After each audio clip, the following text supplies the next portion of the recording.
Jumpa kembali di MTT Journey Inspiration of Life. Pagi ini saya coba teman-teman mau sharingkan gitu dengan tema proses kedewasaan rohani akan alami hal penindasan dan cemoohan teman-teman, cemooh serta aniaya juga hempasan gitu, hempasan dalam hidup gitu. Jadi memang untuk proses kedewasaan rohani ini dibutuhkan hal-hal sedemikian teman-teman. Karena apabila kita mengacu kepada firman Tuhan, apa yang dialami oleh Yesus terdahulu, ya memang Yesus juga mengalami seperti itu gitu. Jadi bukan berarti kalau kita dewasa rohani kita ini seolah-olah kita tidak mengalami hal-hal yang membuat jadi tindasan gitu, yang terhindar dari cemooh, terhindar dari aniaya, lepas daripada hempasan gitu. Justru kebalik teman-teman, proses kedewasaan rohani itu kita akan mengalami seperti ini gitu. Nah, kenapa seperti ini? Karena kalau saya tangkap gitu ya, Tuhan Allah, firman Tuhan telah tetapkan bahwa perintah peraturannya jelas itu, ada seperti itu. Nah, kita harus melakukan dan harus mengalami teman-teman. Semakin banyak yang firman Tuhan kita lakukan dan kita alami teman-teman, berarti kuncinya semakin banyak juga janji Tuhan yang akan kita tuai teman-teman. Gitu. Semakin sedikit kita melakukan atau mengalami firman Tuhan, semakin sedikit janji Tuhan yang kita bisa tuai.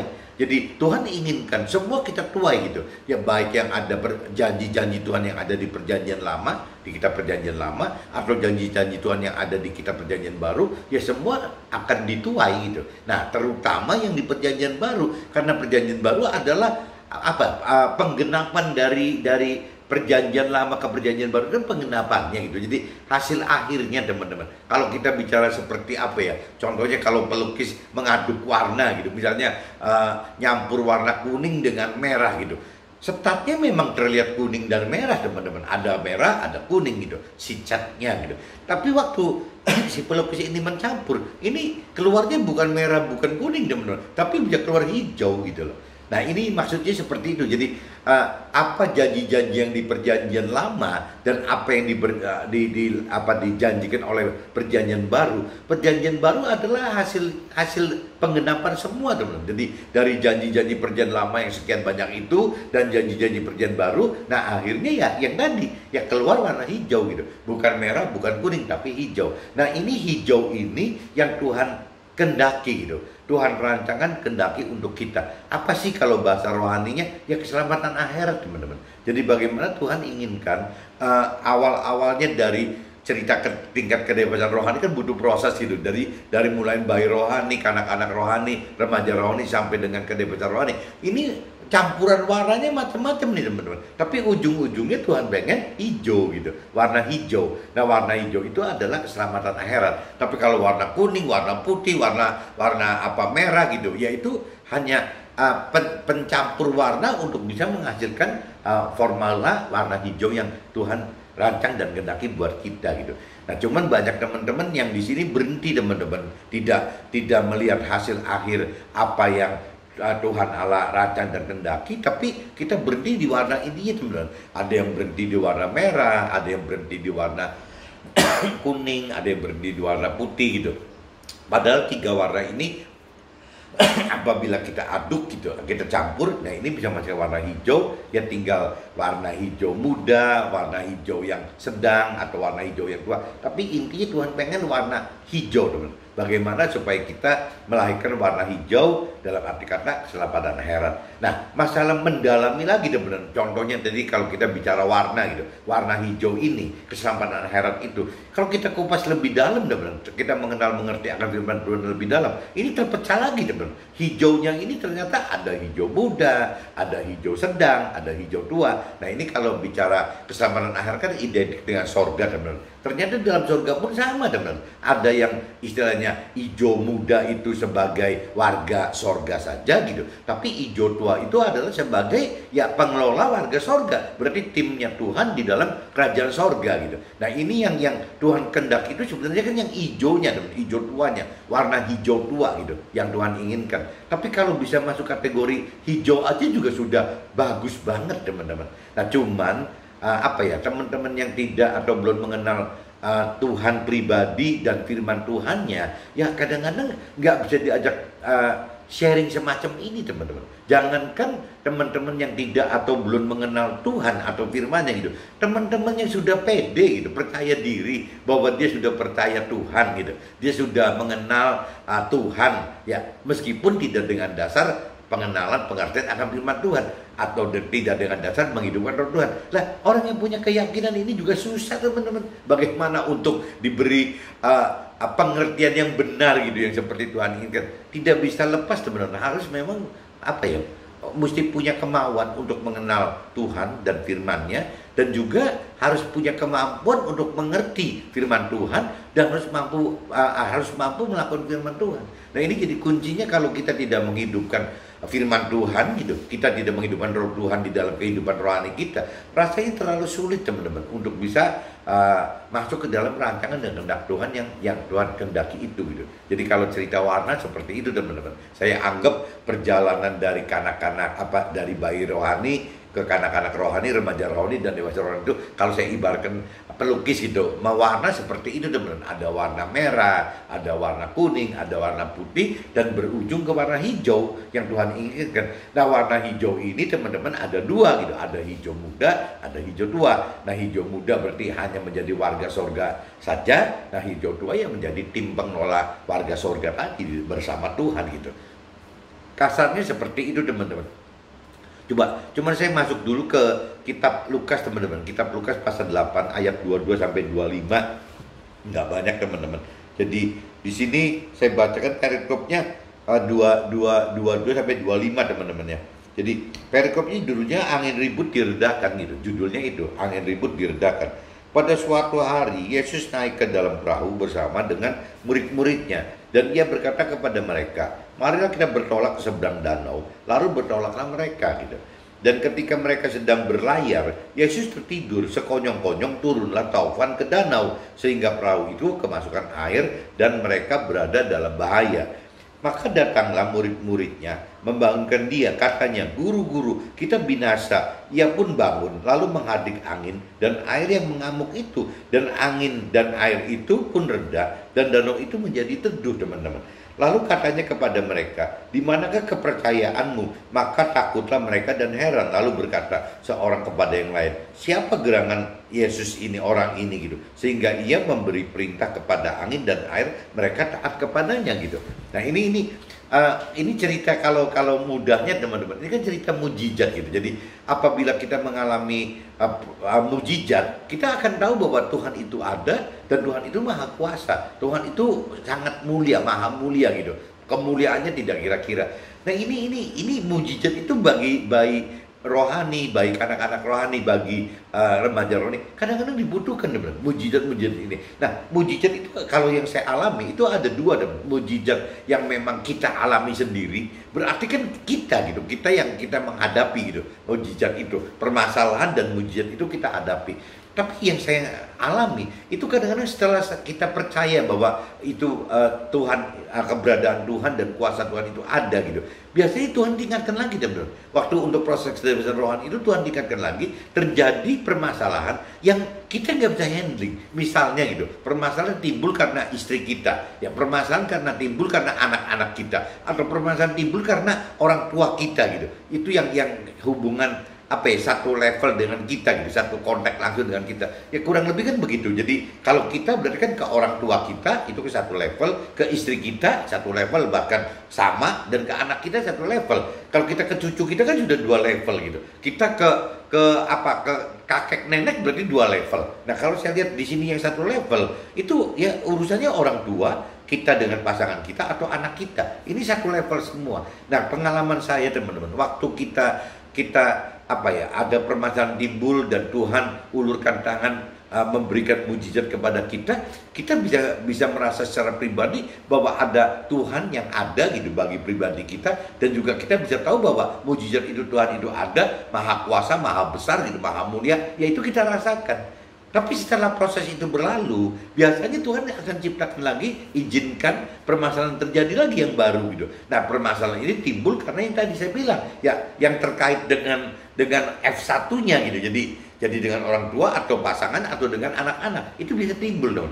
Nah waktu timbul permasalahan kedua gitu, yang bukan kaitannya dengan kita pribadi, ini lebih susah teman-teman. Karena kita yang sudah mengalami gitu, mujizat Tuhan, kebesaran Tuhan, kuasa Tuhan, keberadaan Tuhan itu. Nah kita kan harus ceritakan teman-teman, ceritakan ke mereka gitu. Nah kadang-kadang mereka belum bisa tentu merasakan seperti apa yang kita pernah rasakan gitu, karena mereka sedang dalam proses itu, sedangkan kita sudah mengalami proses.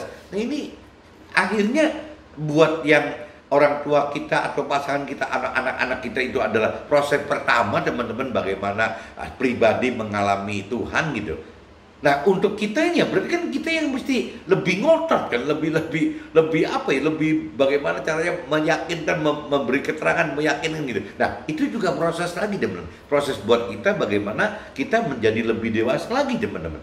Jadi Tuhan itu memang memproses kita itu step by step dan memang butuh waktu teman-teman. Jadi nggak bisa dipungkiri. Jadi dari mulai kita pribadi nanti ke dalam itu, dan nanti ujung-ujungnya teman-teman bukan ke apa F1-nya ya, bukan ke orang tua, pasangan atau anak-anak saja. Ya kita akan bicara menjadi saksi gitu, memberitakan tentang keberadaan Tuhan dan kuasa Tuhan itu bukan cuma di lingkungan keluarga kita, di F1 kita, tapi masuk ke yang mana-mana teman-teman. Mungkin ke keluarga kecil kita, mungkin ke keluarga besar kita, mungkin ke komunitas kita, mungkin ke masyarakat kita gitu, dan kemana-mana gitu. Akhirnya kita bersaksi kemana-mana gitu. Nah ini yang saya alami dalam proses kedewasaan rohani itu seperti itu teman-teman. Ini tercermin di kitab Lukas 8 ayat 22-25 itu kan bicara dari awal gitu. Dari awal murid-muridnya tahu bahwa waduh Tuhan ini seperti ini, hebat banget dong gini. Nah ini nanti berlanjutnya murid-murid juga harus bisa bersaksi kepada yang lain-lain lagi.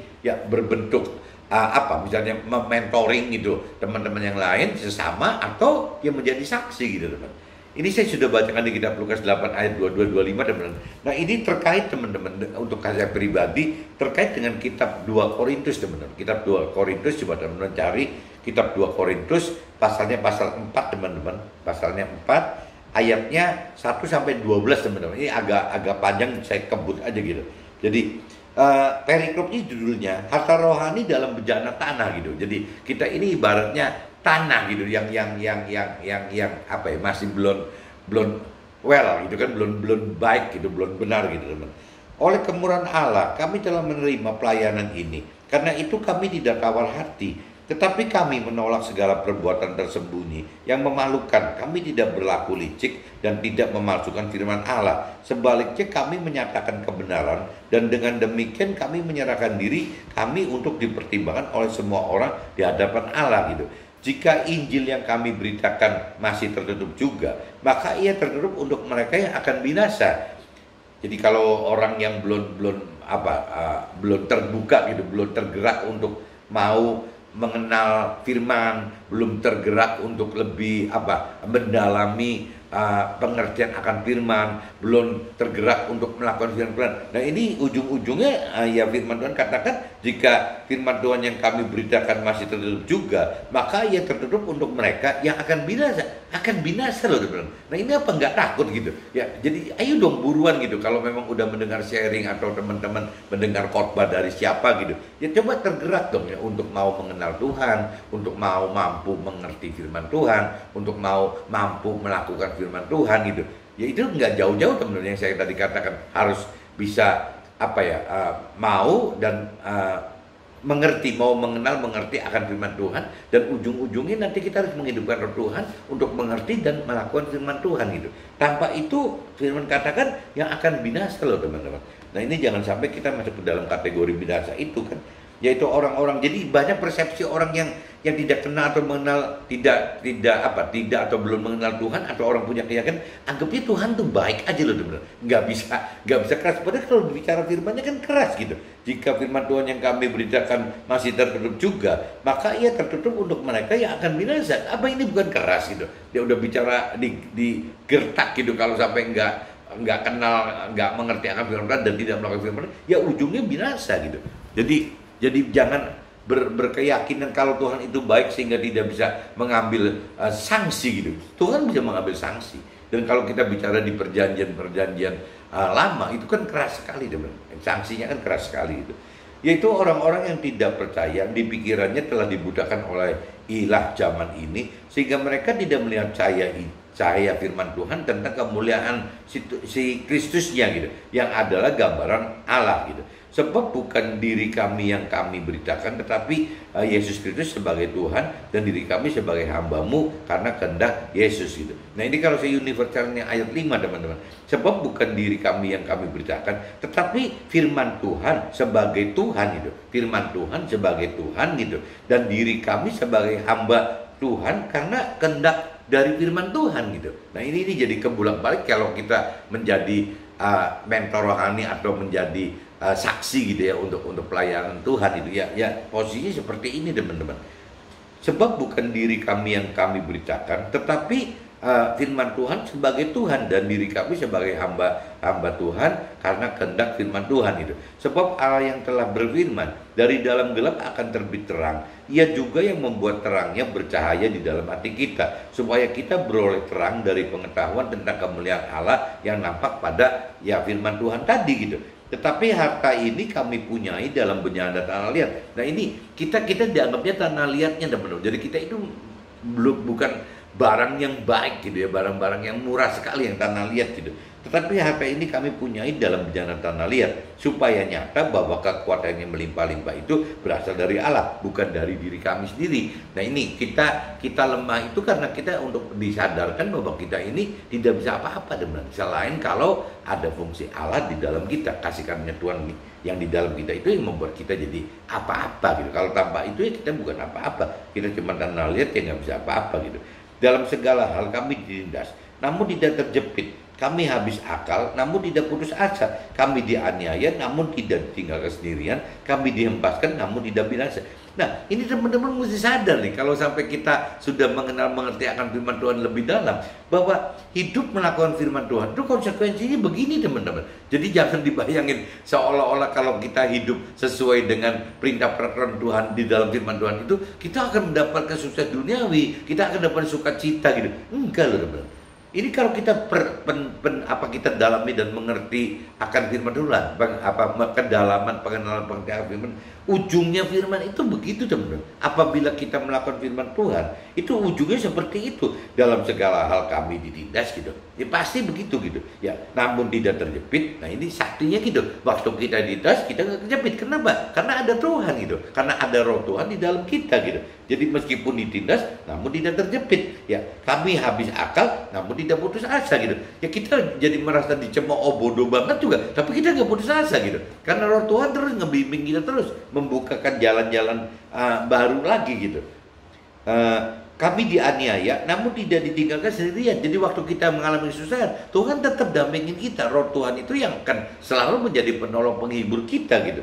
Nah kami dihempaskan namun tidak binasa. Ya mestinya sudah mati gitu dibanding-banding oleh dunia, tapi nggak binasa gitu, tidak mati-mati. Nah ini kelebihan kita kalau kita taat gitu melakukan firman Tuhan dan dengan cara mengalami apa yang firman Tuhan perintah peraturan untuk dilakukan dan kita hidupkan Roh Tuhan. Ya kita tidak akan pernah kena masalah teman-teman. Ya karena kami dihempaskan pun namun tidak akan pernah binasa gitu. Meskipun secara pikiran perasaan kehendak kita ya harusnya orang ini sudah binasa gitu. Kalau mengalami seperti begini, ya kalau mengalami ditindas itu mestinya udah dewasa, binasa. Kalau sudah kehabisan akal dicemooh ya pasti binasa. Kalau sampai ditinggal dianiaya mestinya binasa. Kalau dihempaskan mestinya binasa. Tapi realitanya tidak binasa teman. Kenapa? Karena hidup ya bersama dengan Roh Tuhan gitu. Jadi nggak mungkin bisa binasa. Kami yang repot itu kalau seandainya kita tidak hidup di dalam firman Tuhan, tidak hidup di dalam jalannya firman Tuhan dan tidak hidup bersama Roh Tuhan, nah itu bisa binasa teman. Tapi kalau selama ada firman Tuhan dan ada Roh Tuhan di dalam kita alamin apapun juga tidak mungkin binasa gitu.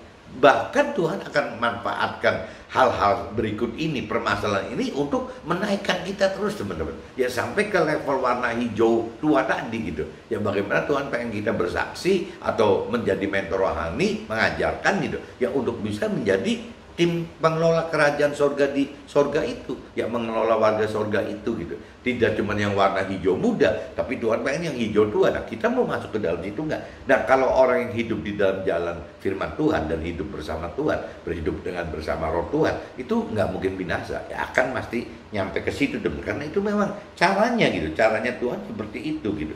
Nah, kami senantiasa membawa kematian Yesus di dalam tubuh kami, supaya kehidupan Yesus juga menjadi nyata di dalam tubuh kami. Nah ini ya, Tuhan izinkan permasalahan penderitaan itu terjadi karena supaya bisa mengalami seperti apa yang Yesus alami, teman-teman. Sebab kami yang masih hidup ini terus menerus diserahkan kepada maut karena Yesus, supaya juga hidup Yesus menjadi nyata di dalam tubuh kami yang karena tadi, yaitu tadi bagaimana kita untuk menjadi pelaku firman seperti Yesus lakukan, menjadi pelaku firman. Sebenarnya kuncinya gitu ya, waktu kita banyak melakukan firman Tuhan, berarti akan makin banyak janji-janji Tuhan yang terpenuhi buat kita. Jadi kembali lagi, itu kan bukan buat Tuhan, itu kan buat kita gitu ya. Kita melakukan hal menghadapi permasalahan tersebut dengan mengalami penderitaan, nggak problem, karena ujung-ujungnya itu kita yang akan tuai sendiri janji-janji Tuhannya, teman-teman.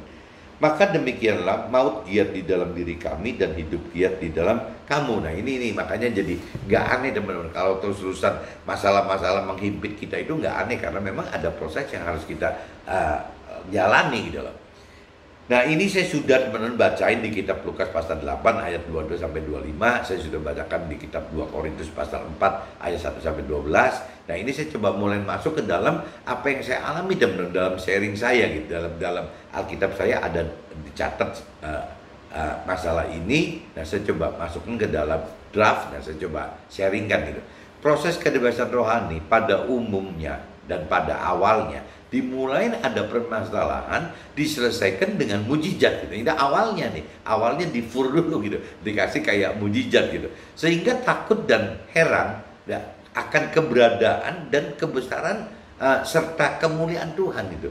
Ya karena mujizat itu tampil, ya akhirnya permasalahan yang dengan pikiran, perasaan, kehendak kita yang tidak mampu diatasi itu dengan mudahnya gitu ya, lewat mujizatnya itu selesai semua, teman. Nah waktu mujizat Tuhan itu menyelesaikan permasalahan kita, akhirnya dalam hati kita ada satu judgment gitu, ada satu pernyataan bahwa Tuhan tuh ada, Tuhan tuh besar, Tuhan tuh mulia. Nah itu awal mujizat itu gunanya untuk itu, teman-teman.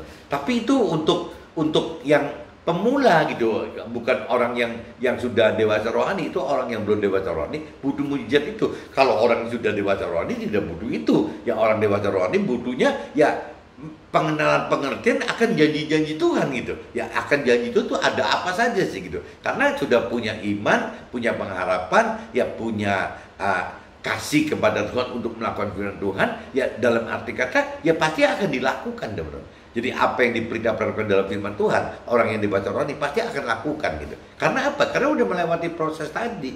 Ya dari mulai bayi rohani sudah lewat, anak-anak rohani sudah dilewati, remaja rohani dilewati, dan sudah masuk tinggal mengasah ke dewasa rohani. Tapi kalau cerita yang poin 1 ini kan cerita orang yang belum gitu, yang belum mengenal, belum atau tidak mengenal Tuhan, atau orang yang hanya punya keyakinan aja, percaya Tuhan, mengenal Tuhan, tapi dengan cara tidak dasar firman itu.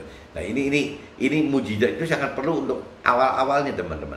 Tuhan ajar kita tahap demi tahap dalam proses kebebasan rohani, nggak mungkin sekaligus gitu. Dimulai dengan apa ya, timbulnya permasalahan langsung pada diri kita sendiri, dan akan berlanjut dengan alami permasalahan tidak langsung pada diri kita, tetapi melalui yang tadi saya sudah ceritakan, yang melalui keluarga kita, bisa orang tua kita, bisa juga dengan pasangan kita, bisa juga dengan anak-anak kita gitu. Itu prosesnya begitu, teman-teman. Jadi waktu posisi seperti itu, proses apa ya, proses kebebasan rohani yang tidak langsung ini akan membuat kita lebih berjuang keras gitu untuk mengatasi masalah dengan cara-cara rohani, tetapi tidak langsung pada diri kita. Jadi kita mesti menjadi seperti pelatih kali ya, pelatih bagaimana pelatih rohani gitu kepada pasangan kita, kepada anak kita, kepada orang tua kita. Karena kitanya bukan kita yang menghadapi permasalahan, teman-teman.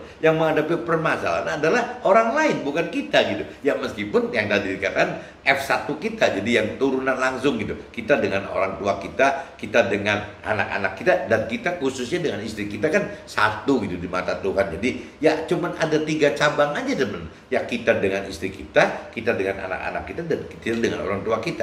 Nah tapi kita bukannya mengalami teman. Kitanya sudah pernah mengalami mujizat Tuhan. Nah mereka belum pernah mengalami. Lah akhirnya kita kan jadi ngotot di pinggir gitu. Ya seolah-olah. Nah tapi kan tetap mereka nggak percaya teman. Nah ternyata waktu proses seperti ini juga adalah satu proses Tuhan untuk lebih mendewasakan kita lagi. Bukan cuma mereka loh, bukan yang mereka didewasakan, ya kitanya harus didewasakan. Mungkin kalau bicara kelas, kalau kita sudah lulus SD gitu, kita SMP, lah yang keluarga kita belum lulus SD nih. Jadi yang SMP ini kan ngajarin bagaimana supaya yang SD ini harus lulus dulu gitu. Seolah-olah seperti itu. Nah waktu kita mengajar mereka bagaimana untuk SD lulus, ini tidak mudah teman-teman. Daripada kita ngelakonin sendiri gitu. Kita melakukan sendiri lebih mudah. Ya tergantung kita sendiri gitu. Tapi kalau kepada yang lain kan nggak mudah teman-teman. Nah ini untuk kitanya waktu kita mengajar gitu, memberitakan kepada mereka, ke orang tua kita, pasangan kita, atau anak-anak, ini aja udah satu proses buat kita pribadi teman-teman. Ya proses SMP-nya bukan SD-nya gitu. Itu udah proses SMP menuju ke SMA lebih lanjut lagi gitu. Kurang lebih ceritanya gitu teman-teman. Hal ini bukanlah mudah. Ya ibarat kita sebagai pelatih yang sudah dewasa memberikan arah kepada murid kita yang masih kanak-kanak dalam perlombaan itu. Kalau kita bicara ini levelnya diumpamakan rohani itu perlombaan itu, ya jauh lebih sulit mengatasi hal-hal permasalahan tidak selama langsung sendiri yang tadi saya katakan. Jadi kalau kita ke murid kita kan jadi bukan kita yang mempraktekkannya gitu. Nah ini yang susah teman. Susah sekali gitu. Nah ya tapi ini tetap kembali lagi ya proses pembelajaran kedewasaan rohani untuk level kitanya gitu. Bagaimana kita yang tadinya sudah lulus SD, nah sekarang orang tua kita, pasangan kita dan anak kita itu kita bimbing untuk bisa lulus SD. Tapi kita di sini mengalami tuh waktu proses itu gitu, proses ngebimbing itu untuk kita bisa lulus SMP gitu. Dan terus akan seperti itu teman, nggak akan ada habisnya sampai kita meninggal dunia gitu. Terus-terusan akan mengalami seperti itu gitu. Orang yang masih kanak-kanak rohani akan tertutup pikirannya tentang apa? Jadi kebenaran dari firman Tuhan yang disampaikan nabi-nabi Tuhan sebagai terang kemuliaan Tuhan. Jadi nggak aneh teman-teman. Jadi kalau sampai dari dulu firman katakan dari dulu juga nabi-nabi udah dikirim tapi orang nggak bertobat gitu. Ya karena memang nggak mudah teman-teman. Jadi kembali lagi orang yang masih anak-anak rohani itu ya akan tertutup teman. Firman Tuhan katakan begitu, tertutup pikirannya tentang kebenaran dari firman Tuhan yang disampaikan oleh nabi-nabi itu gitu. Ya baik zaman sekarang mungkin nabi-nabinya bisa saja mentor rohani kita gitu. Ya bisa juga mungkin bentuk-bentuknya sharing seperti ini, atau kebenaran mendengar khotbah, atau kebenaran mendengar sharing, atau segala macam. Dan tidak mudah gitu. Ya karena ya kembali lagi gitu bahwa ya memang firman Tuhan katakan seperti itu. Karena apa yang firman Tuhan perintahkan biasanya rada aneh sebenarnya, nyeleneh daripada apa yang umumnya dilakukan oleh dunia gitu. Proses kedewasaan rohani akan alami yaitu tadi gitu, yang tadi udah dibaca di firman, tindasan nanti lawannya dengan apa, jadi namun tidak terjepit. Kita tertindas tapi tidak terjepit. Dan apa ya, kita habis akal sampai jadi bodoh banget kan, tapi namun tidak putus asa gitu. Jadi meskipun kita nggak punya solusi apa-apa, tapi kita bisa nggak putus asa. Kalau orang dunia mungkin putus asa teman-teman. Ya sudah tidak punya cara mau apa, putus asa. Tapi kalau kita enggak loh, nggak mikir bunuh diri gitu. Tetap aja kita tetap bergantung, berpengharapan ke Tuhan, beriman ke Tuhan, masih berani nunggu apa yang perintah Tuhan gitu. Jadi nggak putus asa gitu, meskipun kita habis akal gitu. Tapi orang dunia jangan cerita, bisa bahaya sekali gitu. Bisa juga misalnya dianiaya namun tidak ditinggal sendirian, meskipun ngalamin aniaya yang susah dalam hidup ini, tapi tetap Tuhan menemani kita gitu. Jadi kita tidak pernah merasa sampai sepi sendirian, nggak pernah gitu, karena ada roh Tuhan di dalam kita. Bahkan dihempaskan pun gitu, apabila hidup kita dihempaskan, namun tidak tidak binasa gitu. Ya meskipun kita dibagaimanakan orang gitu, tetap nggak binasa teman-teman. Itu karena semua balik lagi selama kita hidup di dalam jalannya firman Tuhan dan menghidupkan Roh Tuhan, ya kita tidak pernah akan mengalami hal-hal yang binasa semacam ini teman-teman. Ini semua Tuhan izinkan terjadi agar perintah dan peraturan Tuhan terjadi. Perintah dan peraturan terjadi dalam hidup kita, kita lakukan dan alami, sehingga kita dapat tuai janji-janji Tuhan yang disediakan dan bisa secara maksimal teman-teman. Karena kita makin banyak berbuat melakukan firman Tuhan, makin banyak tuaian yang akan kita terima. Itu rumusnya firman Tuhan ini. Tabur tuai itu kan makin banyak menabur dalam arti melakukan firman Tuhan, ya akan lebih banyak menuai gitu apa yang Tuhan janjikan buat kita. Nah ini proses ini seperti ini teman-teman. Kenapa kita mesti mengalami penderitaan? Supaya semua firman bisa kita maksimal kita lakukan itu. Waktu kita bisa lakukan firman Tuhan itu berarti semakin maksimal kita bisa mendapatkan tuaian. Itu pengertian saya teman-teman. Coba kalau teman-teman nanti ketemu mentor rohani coba dibahas, apa benar nggak pengertian saya seperti ini? Tapi pengertian saya seperti itu gitu. Jadi bagaimana caranya kita bisa menuai banyak itu janji-janji Tuhan? Ya dengan bagaimana kita banyak melakukan firman Tuhan gitu. Nah itu makanya kita mesti ngadepin banyak permasalahan yang nimbulin penderitaan. Dari penderitaan ini timbul yang kita semakin beriman kepada Tuhan, semakin berpengharapan kepada Tuhan, dan semakin berani teman-teman mengasihi Tuhan dalam bentuk rohani adalah melakukan firman Tuhan gitu. Ini teorinya seperti itu gitu. Firman di dalam 2 Korintus teman-teman, nanti kalau teman-teman senggang gitu, coba dibaca firman di dalam kitab 2 Korintus pasal 4 ayat 16-18 teman-teman. Berarti di luar dari yang hari ini saya bacakan gitu. Nanti teman-teman baca sendiri aja. Katakan itu, mengatakan itu, jangan kita tawar hati saat hadapi proses kedewasaan rohani dengan hadapi derita-derita yang dianggap lebih ringan dibanding perolehan kemuliaan kekal yang tidak kelihatan. Karena bagi Tuhan yang kelihatan adalah hanya sementara saja. Nah ini balik lagi, ini iman teman-teman. Ini firman Tuhan katakan seperti itu ya. Jadi penderitaan yang kita hadapin yang tadi gitu, yang ada cerita kita ngalamin tindasan, kita juga ngalamin habis akal, kita ngalami dianiaya, kita dihempaskan gitu. Itu nggak ada artinya teman-teman. Itu beratnya penderitaan itu tidak ada artinya kalau kita nanti banding dengan keselamatan akhirat yang Tuhan akan beri kepada kita gitu. Itu nggak ada artinya ya.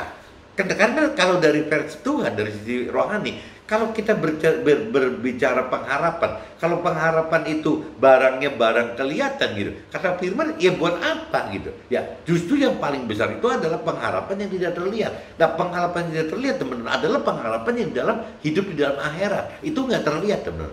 Tapi kalau bicara hidup di dunia ini, ya pengen bicara apa? Misalnya dari ranking orang kaya gitu, ya kita bisa dari ceritanya juga kelihatan gitu bahwa si orang paling kaya nomor 1 di Indonesia hidupnya kayak apa, kan sudah kelihatan gitu. Orang nomor 2-nya kayak apa, 3-nya, 4-nya, 5-nya, 6-nya. Nah begitu pun yang di dunia, orang paling kaya sedunia hidupnya kayak apa, itu kan kelihatan teman-teman. Tapi kalau bicara keselamatan akhirat yang Tuhan cerita nanti di alam akhirat, itu nggak kelihatan teman-teman. Nah ini butuh iman ya. Bagaimana kita beriman percaya total kepada Tuhan, bagaimana kita mau berpengharapan total kepada Tuhan, dan bagaimana kita mau total mengasihi Tuhan. Nah cuman diingat teman-teman, mengasihi dalam arti rohani adalah melakukan firman Tuhan. Jangan mengasihi itu seolah-olah sentimental di jiwa kita, di pikiran perasaan kehendak kita, itu salah gitu. Jadi kalau kita mau luruskan bahwa ya kita harus beriman kepada Tuhan, kita harus berpengharapan kepada Tuhan, dan kita harus melakukan firman Tuhan dalam bentuk kasih kita kepada Tuhan. Itu kunci rohaninya itu teman. Mudah-mudahan hari ini saya sudah coba sharingkan bahwa proses kedewasaan rohani itu ya akan mengalami hal-hal ya tindasan yang jangan aneh, cemoohan jangan aneh, aniaya, bahkan hempasan dalam hidup. Oke teman-teman, see you, bye-bye.